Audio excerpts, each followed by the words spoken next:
Chapitre 54. Le défi de la cohabitation. Avec le monde entier concentré sur leur combat, le nombre de personnes impliquées dans leur monde virtuel augmenta rapidement. Des codeurs de toutes les régions du monde se joignirent à eux, ajoutant leur propre touche à la communauté grandissante. L'espace autrefois privé de Marc et Valérie devenait rapidement un foyer pour des milliers d'individus partageant la même passion. Bien que Marc et Valérie fussent ravis de l'enthousiasme général, ils furent vite confrontés à une réalité inattendue: la cohabitation dans un espace virtuel avec autant de personnes n'était pas sans défi. Premièrement, il y avait la question de la coordination. Avec autant de personnes travaillant sur le même projet, il était essentiel de veiller à ce que tout le monde soit sur la même longueur d'onde.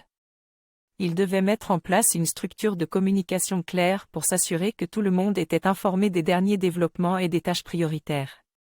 Ensuite, il y avait la question de la personnalité et des conflits interpersonnels.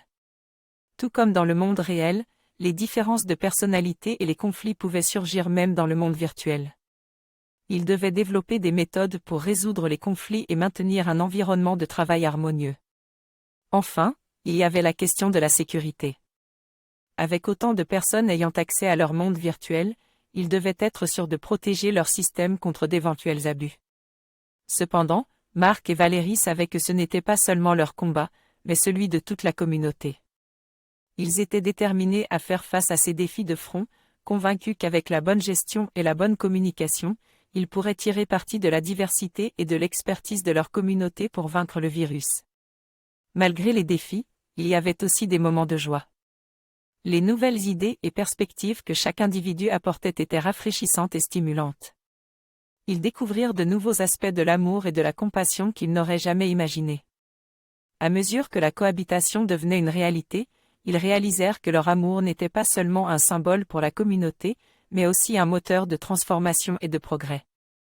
Leur monde virtuel, autrefois une évasion solitaire, était maintenant un foyer chaleureux pour des milliers de codeurs à travers le monde, unis par un but commun et l'amour du codage.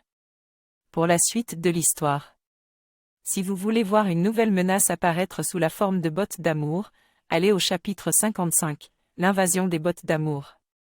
Si vous voulez voir Marc et Valérie entreprendre une mission pour sauver le serveur, allez au chapitre 56, le sauvetage du serveur. Si vous voulez voir comment Marc et Valérie gèrent une nouvelle vague de tristesse due à un virus, allez au chapitre 57, le virus de la tristesse.